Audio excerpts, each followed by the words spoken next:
हमें ये जो मनुष्य पर्याय मिली है, सच्चे देवशास्त्र गुरु वीतराग धर्म मिला है, कितने भवों की तपस्या का फल है, कितने भवों की तपस्या का फल है, पर हम वहाँ पहुँचकर भी कहीं ना कहीं उम्मीद लेकर पहुँचते हैं। वहाँ भी पहुँचकर कुछ ना कुछ हम भावना और अपेक्षा रखते हैं कि ऐसा ऐसा हो जाएगा ना भगवान तो मैं चांदी का छत्र, बोलो ना, ऐसा नहीं सोचते ना।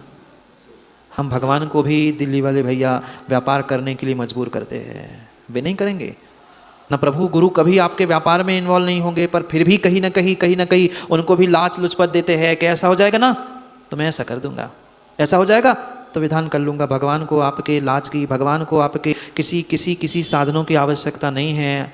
अगर आपको आवश्यकता है तो आप समझो, आप समझो, आप समझो, आप समझो। क्यों व्यर्थ में हम दूसरों से अपेक्षा करते हैं, क्यों व्यर्थ में दूसरों से अपेक्षा करते हैं। और दूसरों से अपेक्षा ज्ञानियों कर ही रहे हो तो ये भी कभी सोचो ना कि मेरे प्रति भी किसी की अपेक्षाएं होगी, कोई मुझसे भी कुछ उम्मीद रखता होगा।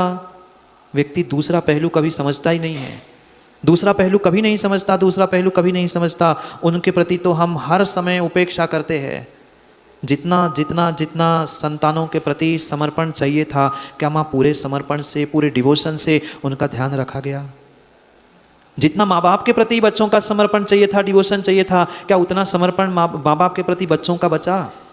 नहीं बचा, नहीं बचा, नहीं बचा, नहीं बचा। हर समय हर स्थान पर मात्र और मात्र वह अपेक्षा करते हुए परीक्षा करने की स्थिति है। हम सामने वाले से, किसी इंसान, किसी व्यक्ति, किसी अपने, किसी पराये, किसी से कुछ उम्मीद अपेक्षा रखे ही क्यों?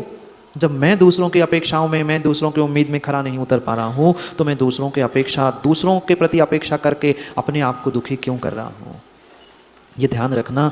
दूसरे से उम्मीद करने से, दूसरों की अपेक्षा करने से सामने वाले का कुछ बिगड़े ना बिगड़े, पर मेरा तो बिगड़ रहा है, मेरा तो काम बिगड़ रहा है, मेरा तो काम बिगड़ रहा है। मुझे दुखों से बचना है तो मुझे सामने वाले के प्रति अपेक्षा करना बंद करनी होगी।